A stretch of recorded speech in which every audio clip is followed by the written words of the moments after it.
Bismillahirrahmanirrahim. My name is Dr. Talat, and today we are going to study a very important topic with respect to our research publication. And this is one of the lecture from the series of research methodology.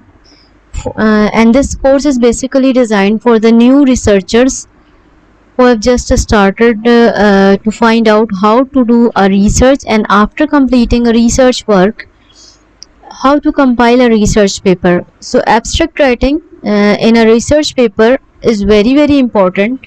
So I thought I will choose a topic that can help you in your publication. So the topic is the art of writing an abstract, and we will discuss tips that will make your abstract a success. So basically the learning objectives of today's session are types of publications, basic concept of an abstract,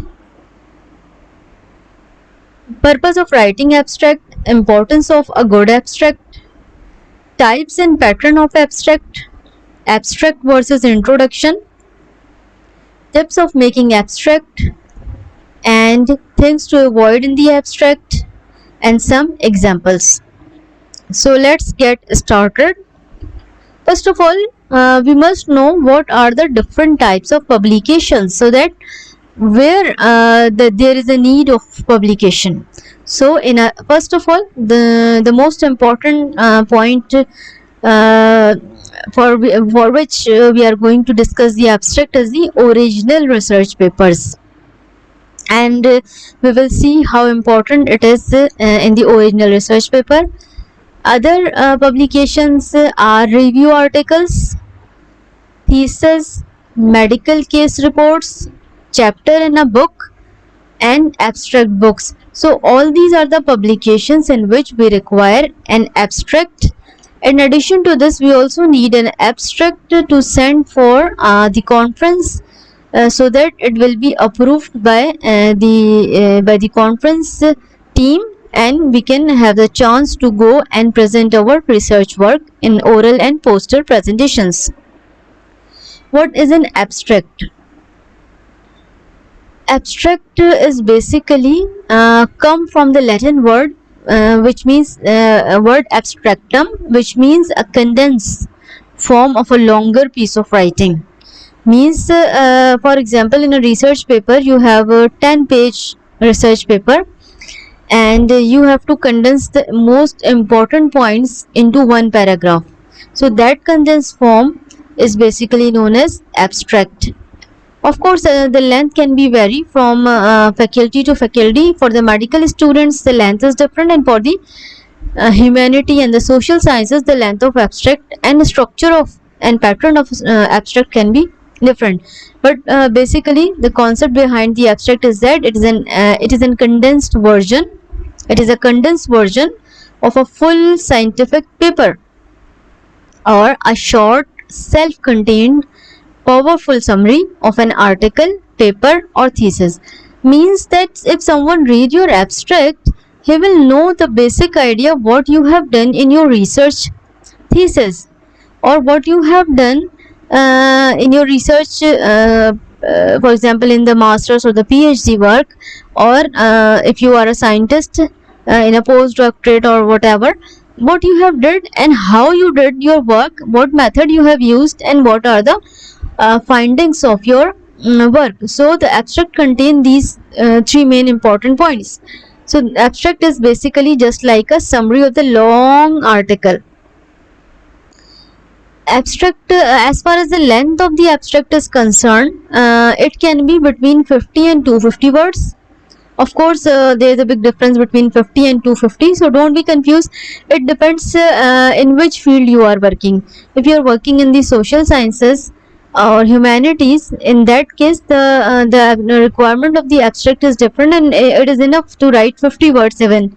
And if you are writing a research paper in the field of pathology, pathophysiology, cancer, molecular biology, engineering, in that case you have the limit that you can extend your abstract up to 250 words, because you have to mention the method also.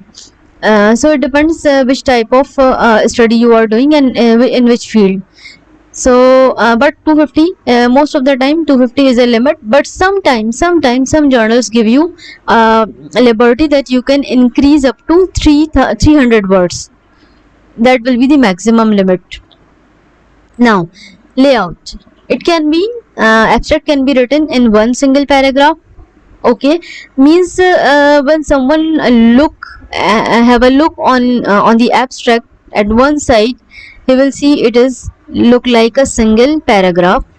But in that single paragraph, there may be, not always, there may be subheadings which include introduction or background, method, results, and discussion. Maybe discussion or conclusion.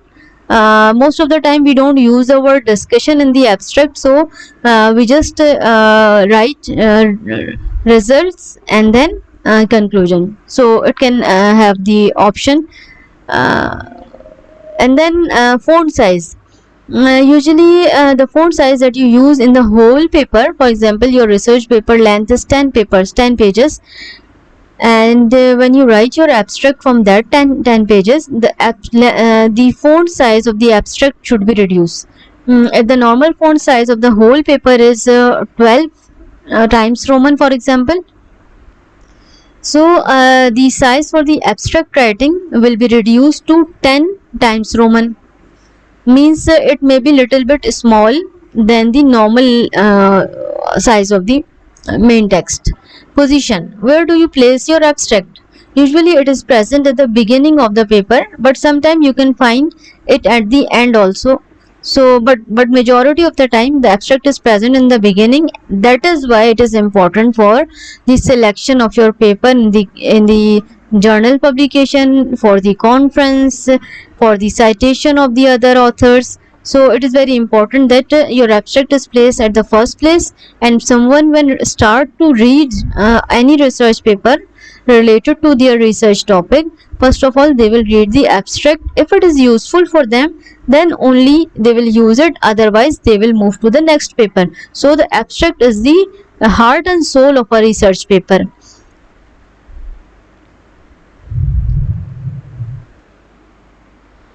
The question arises, why should I know how to write abstract? Means if you are a researcher, you must know why the abstract is important for you. First of all, it helps you to present complex information in a clear and concise manner. It it is something that you have to understand why, because sometimes the research paper can be yours, means you are writing abstract, and sometimes it is written by some other author and you are just going through or reading this abstract. So in both the cases, abstract is presenting a complex information in a clear and concise manner.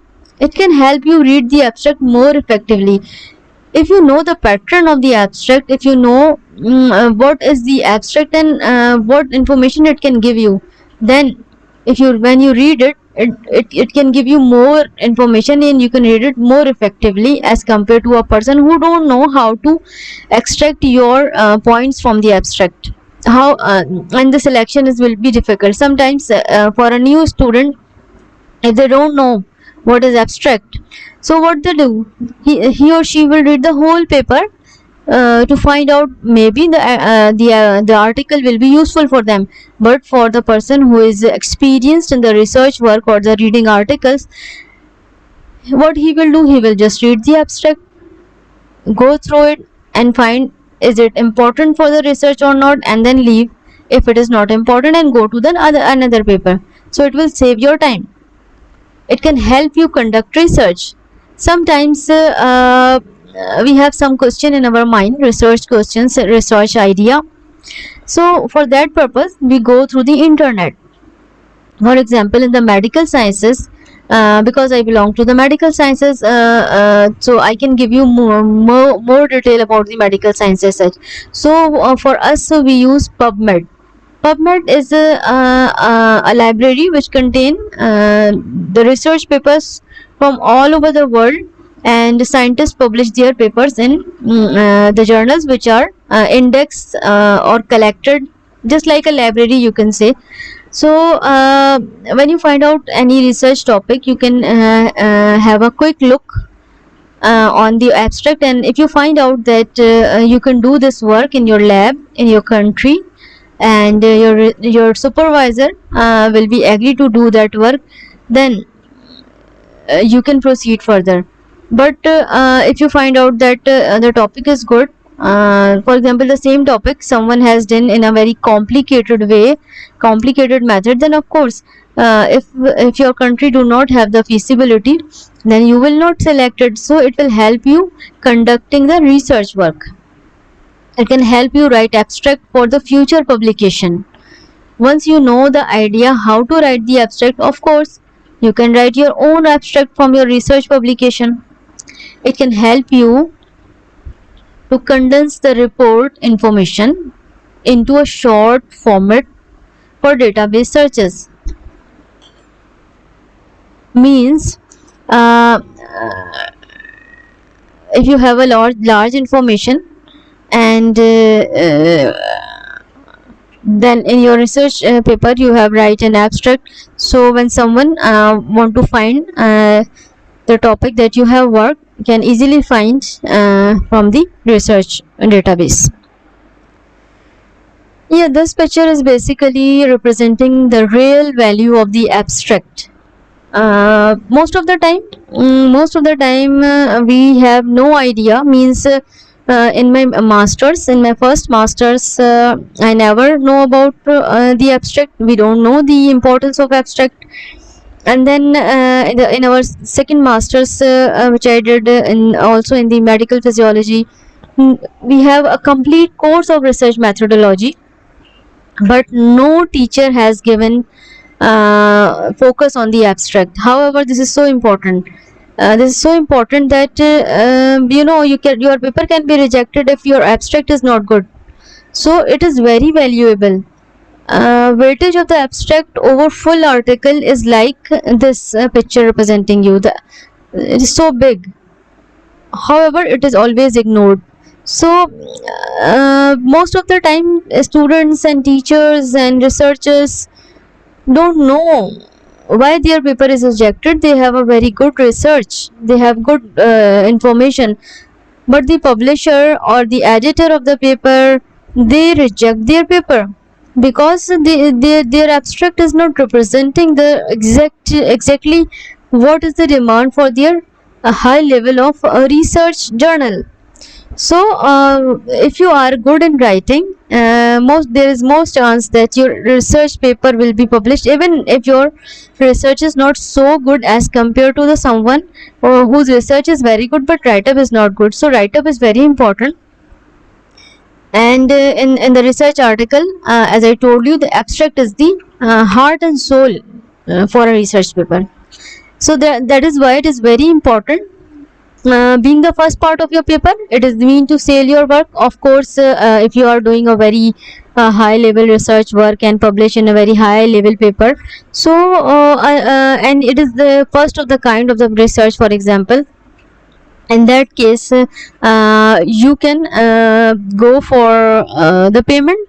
Means you can ask for the journal that if someone want to read your paper, then he or she may have to pay the fees. So there are lots of big journals who demand a huge amount of fees for the research papers to give to the another person who need it. So in that case, if your abstract is good, it will give the chance that your paper will be selected, and you can earn money from that your work. And of course this will seek the first attention of the reader. If abstract is good, then a person will try to read further. In case if it is free full text, then it will be easy for the readers.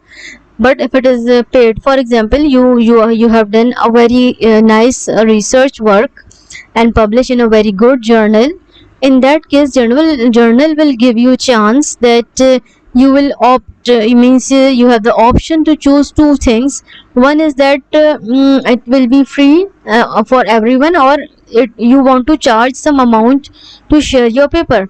So if you choose the second option, to charge some amount to share with this paper to the others, in that case it is very important that your abstract should be very good, so that other people can be attracted towards your research paper and they will purchase your research paper at any cost.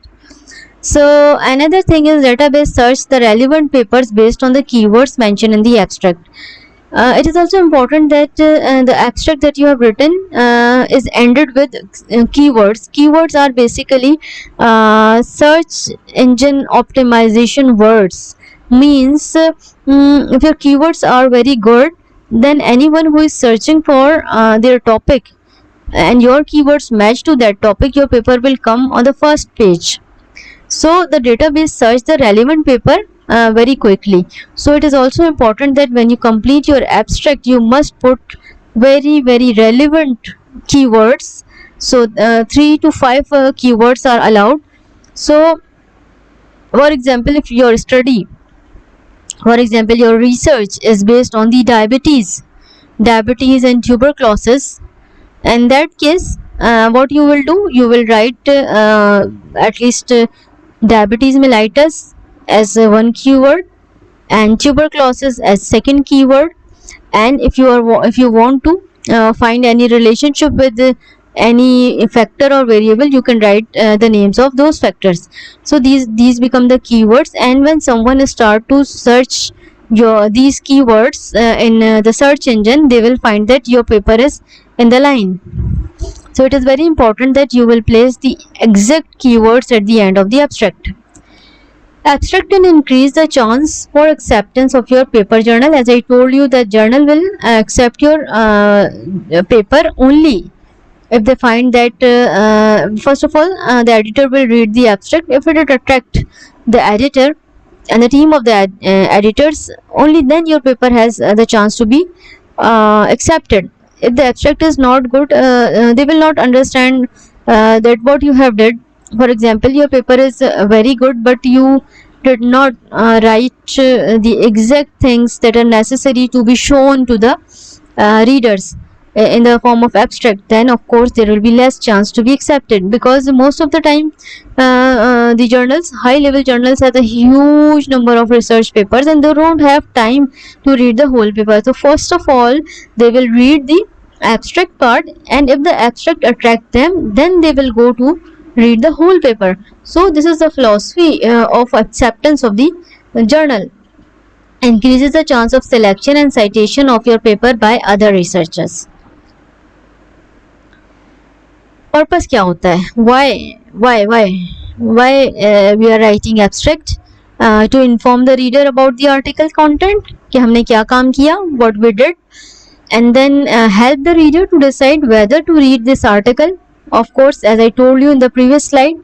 And then to submit against a call of paper in the conference, of course, whenever there is a conference, and if you want to showcase your research work, abstract will be the first thing that you can give, and that on the basis of the abstract your research work will be accepted for the presentation, or it may be rejected.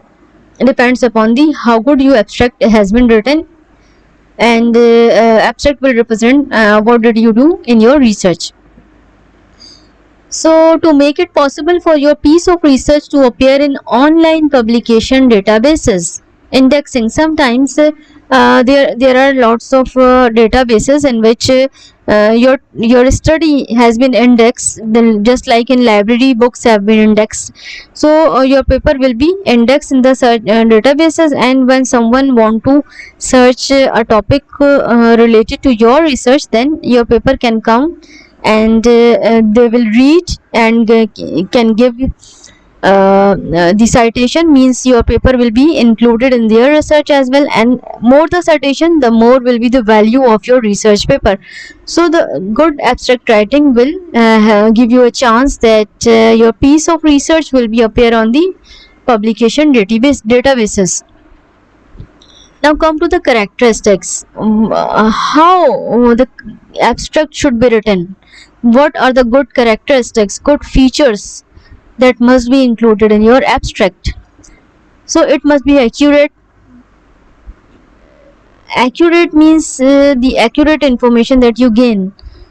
You have to put coherent and readable. Means don't use too much ambiguous wording, not too much difficult wording. Otherwise, no one will understand what you have write.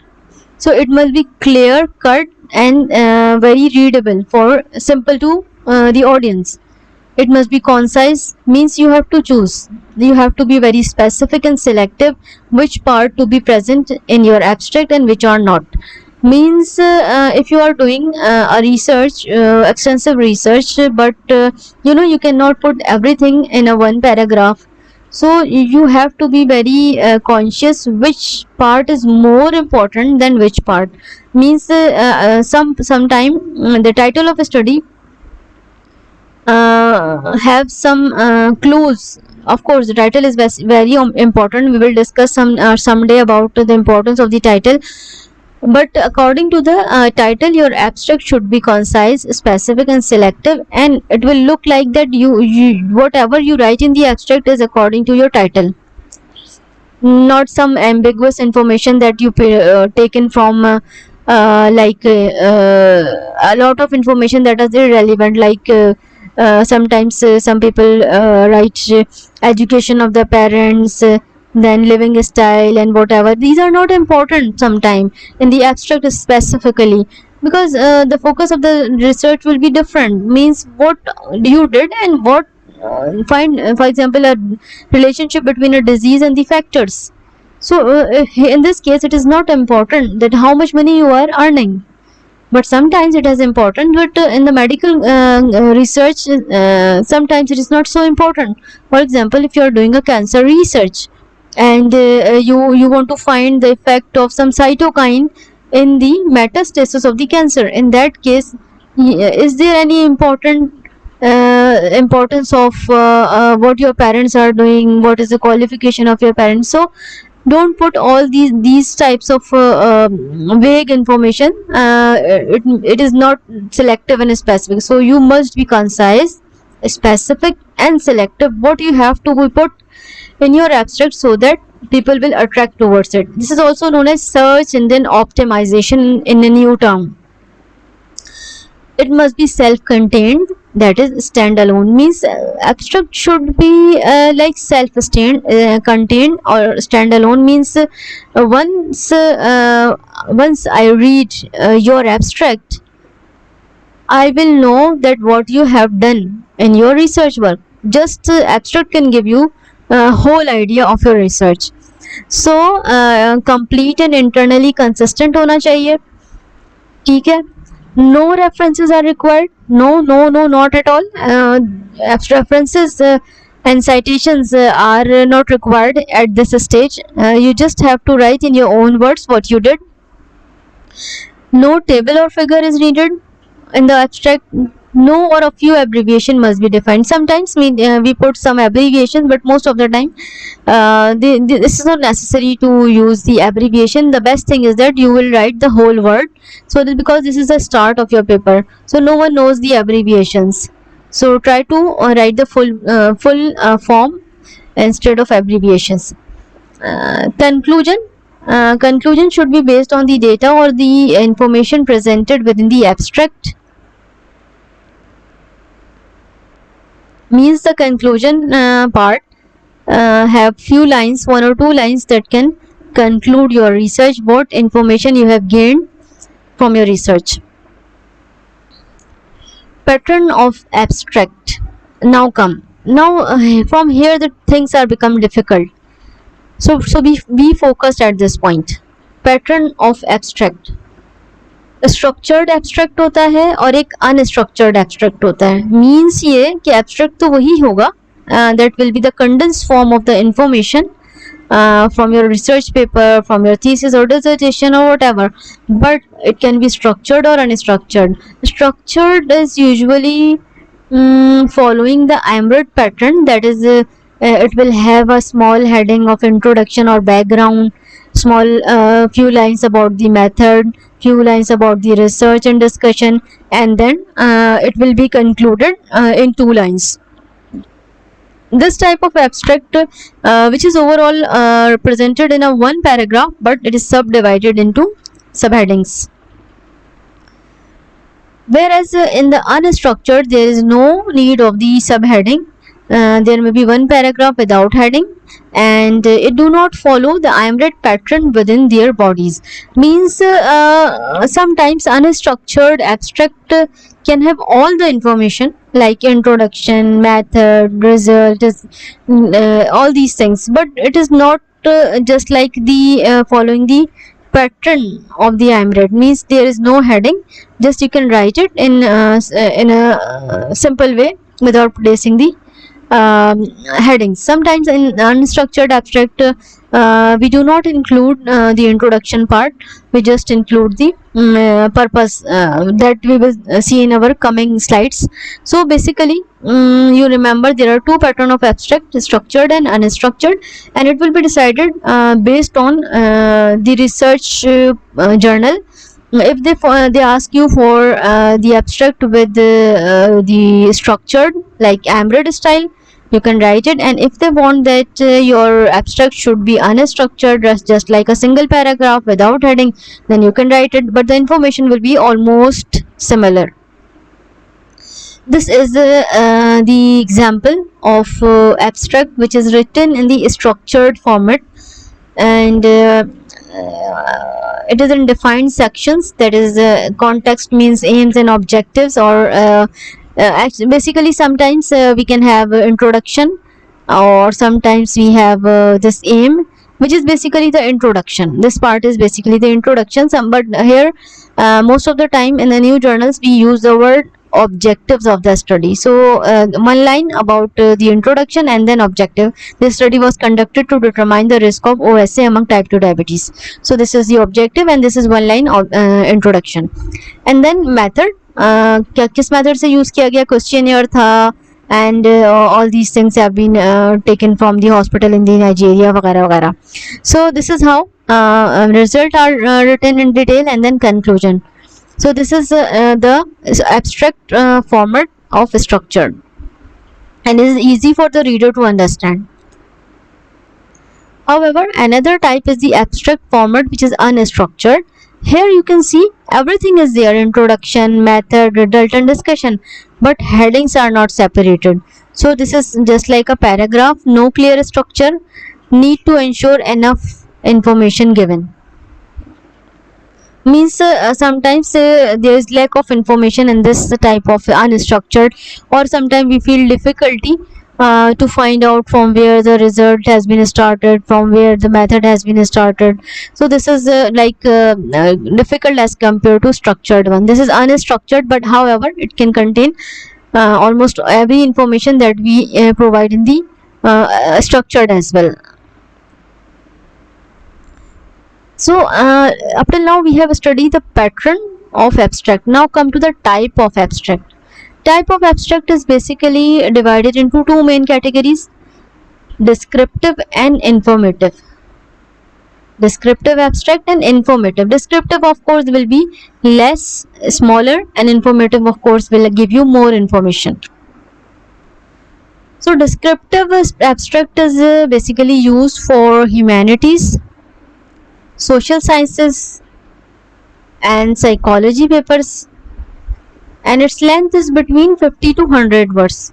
As I told you, this descriptive is smaller in size, and the common parts of the descriptive abstract will be purpose of the work, that is objectives, and then method and scope of the work. And in the descriptive part we does not include the results and conclusion.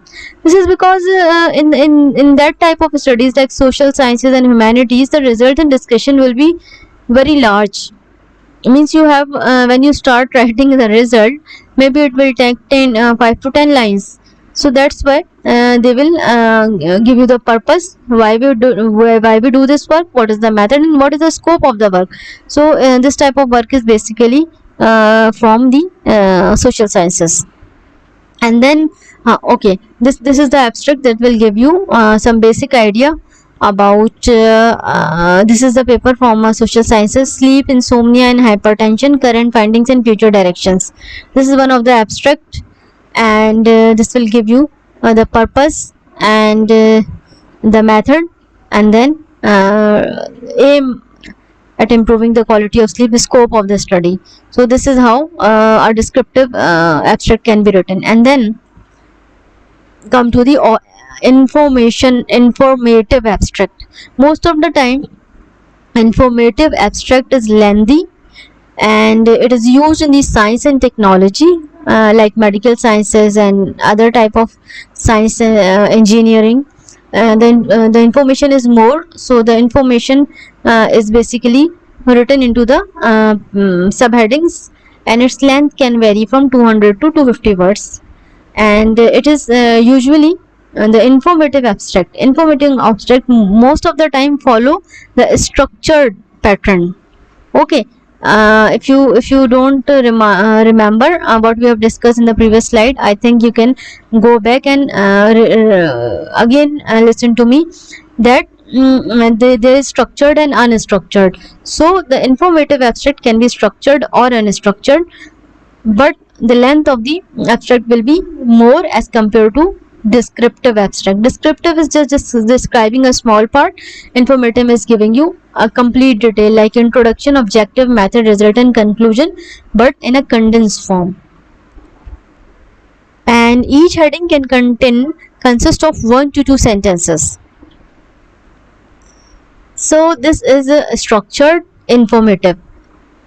Informative भी है और structured भी है, means headings भी लगी हुई है और काफ़ी डिटेल में इसने सारी इन्फॉर्मेशन हमको दी हुई है, लेकिन इसकी लेंथ जो है वो 250 वर्ड्स ही होगी. So this is the example of the informative abstract which is written in the structured pattern. Okay, now come to the second one. This is the informative but unstructured, means giving you the complete information but not written into the subheadings. Okay, for the new one who don't know about the abstract, this is important that you understand the difference between abstract and introduction. First of all, see the abstract. Abstract is the essence of the whole paper, means whatever you did in your research, everything will be present in your abstract.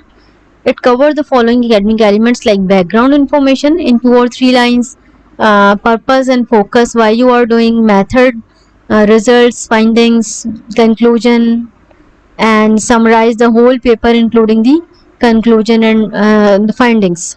Right. However, in the case of introduction, we can have the introduction to the paper, like what we are, what is our research question in which we are interested to work, which method.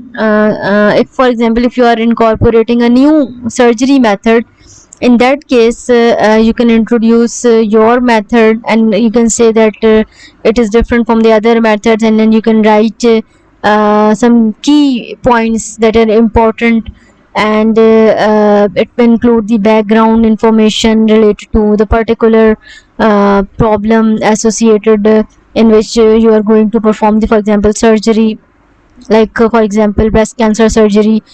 So you will write 1 or 2 lines about that, and then purpose, why it is important and why we want to have additional some intervention in that.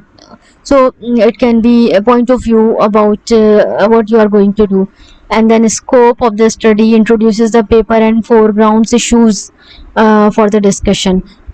Here you can see that in the case of introduction, we are not explaining the method. We can give the name of the method, but we are not going to explain the detail of the method. We can write that 2 methods are compared or like that, but not the detail. Similarly, you are not going to write the results, but you can see that maybe it is speculated that results will be better by incorporating the new method of the surgery or like that, but there will be no clear-cut results.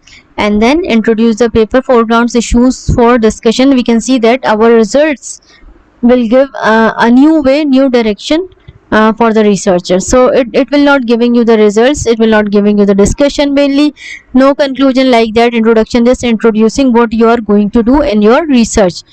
And introduction is basically the first part of the second part, you can say, of the research paper. First part is the abstract and second part will be introduction, in which you give some more detail.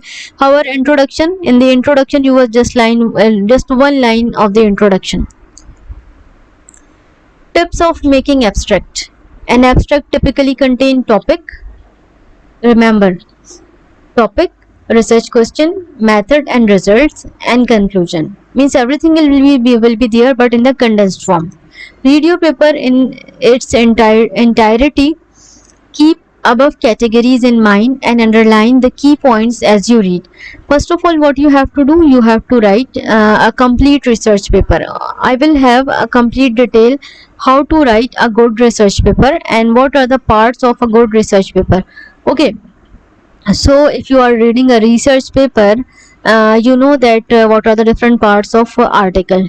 Now for example, you wrote a research paper from your research. Now you have to summarize your work for the abstract writing. In that case, what you will do, you will read the paper one or two times and underline the key point that you must include. You think that these are the most important thing that must be included in the abstract, so you will underline that points, and then when you write starting the underlining part and reading part, create your abstract step by step based on your underlying material. So these are the three main tips that you will follow to organize your abstract. It will reduce your time and make your abstract a success. After reading each section, for example introduction, condense the information into 1 to 2 sentences.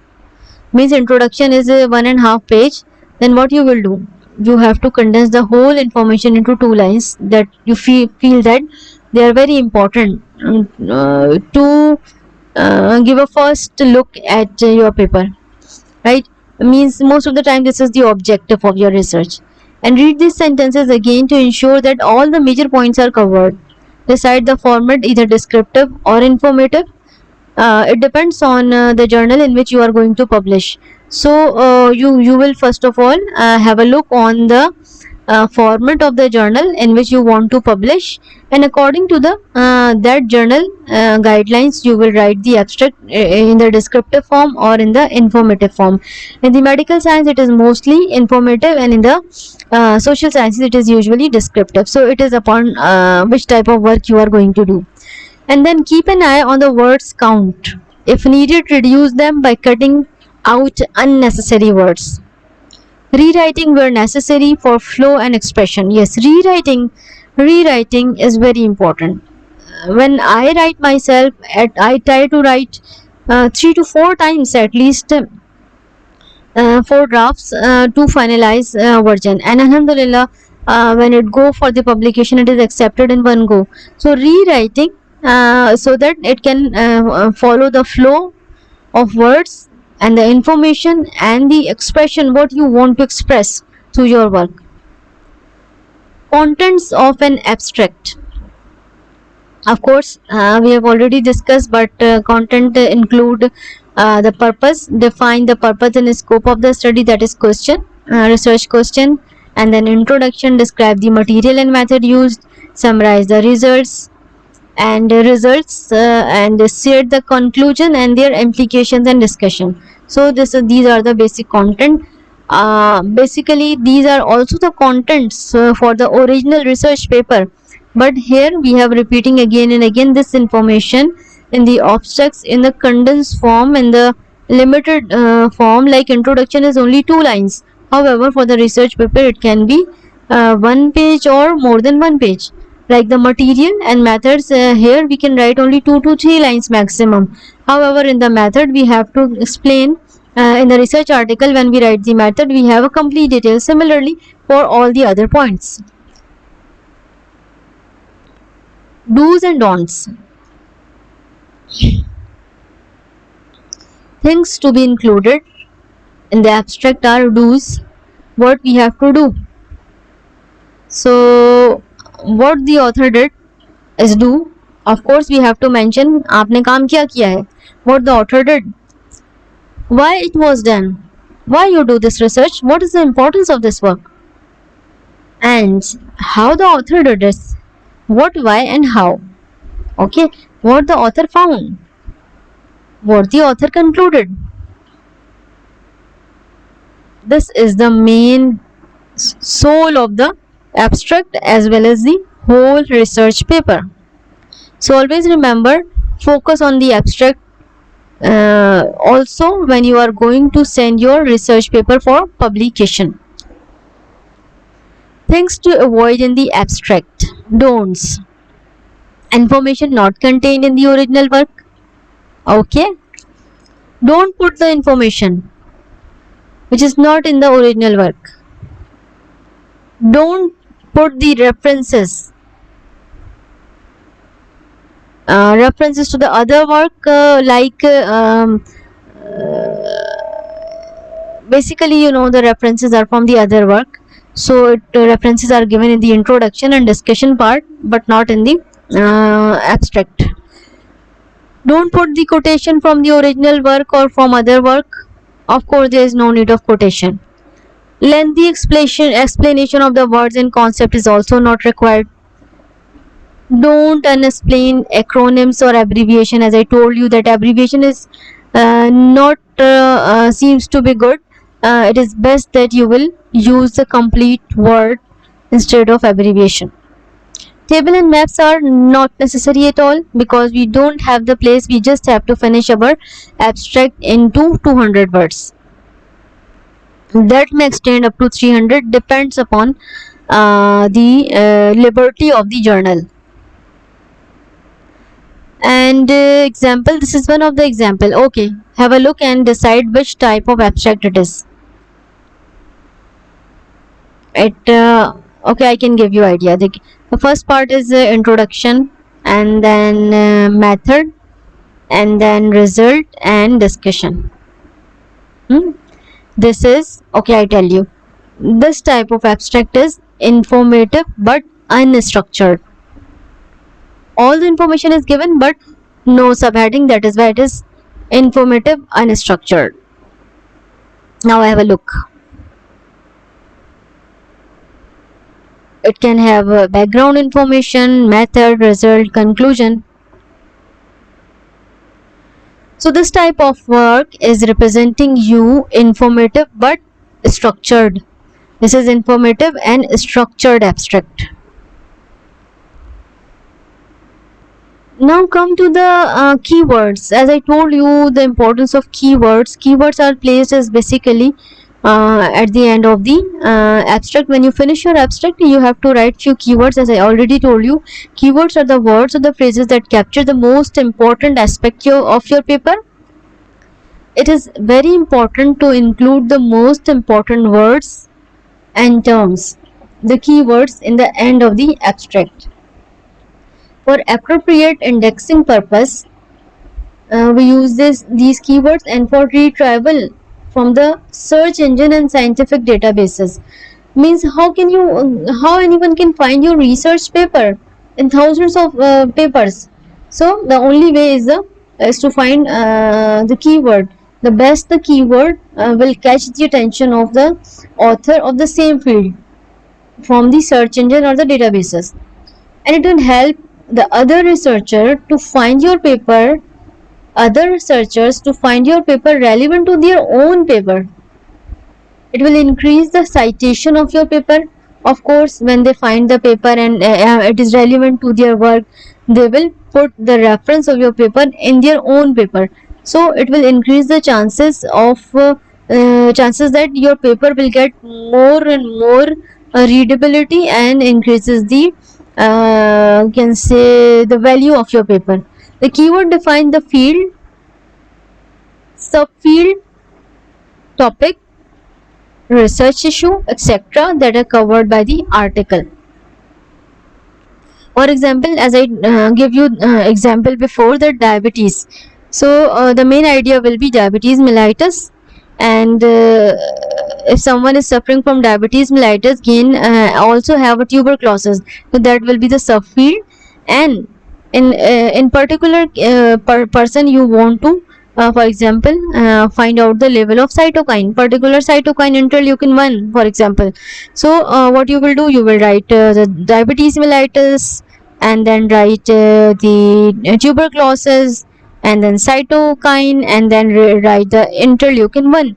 That will be the keyword. So when someone will want to work on this field and put these keywords, will have the chance that your paper will come in front, and they will read and cite your paper, and when they cite your paper value will be increased. Here we have examples how to write. For example, this is one of the paper, effect of subcutaneous insulin on spirometer maneuvers. Spirometer maneuvers means basically the spirometry, right? Patients are type 1 diabetes, and then we can have the insulin. So we can put basal insulin, bolus insulin, lung function. Of course we are going to see the lung function through the spirometry, and then spirometry and type 1 diabetes. All these keywords you can associate with your title. Okay, and then come to another example, the risk of obstructive sleep apnea among patients with type 2 diabetes mellitus. Here we have diabetes mellitus, hypertension, and obstructive sleep apnea. And I think you cannot do any question because this is the presentation for the workshop that I have been conducting. So if it is a live session, of course we can have question answers, but as it is not a live session, so I will conclude with a thank you that you give time to listen to me. I hope you understand very well the importance of the abstract, and you must know that how you can increase the chance of your publication in the good journal, but just by improving the abstract writing. From now onward, I will try to have a presentation on other important topic which are again related to your research methodology, maybe introduction, maybe about the article writing or the review writing or like that. So with that I am concluding. Thank you so much. Goodbye.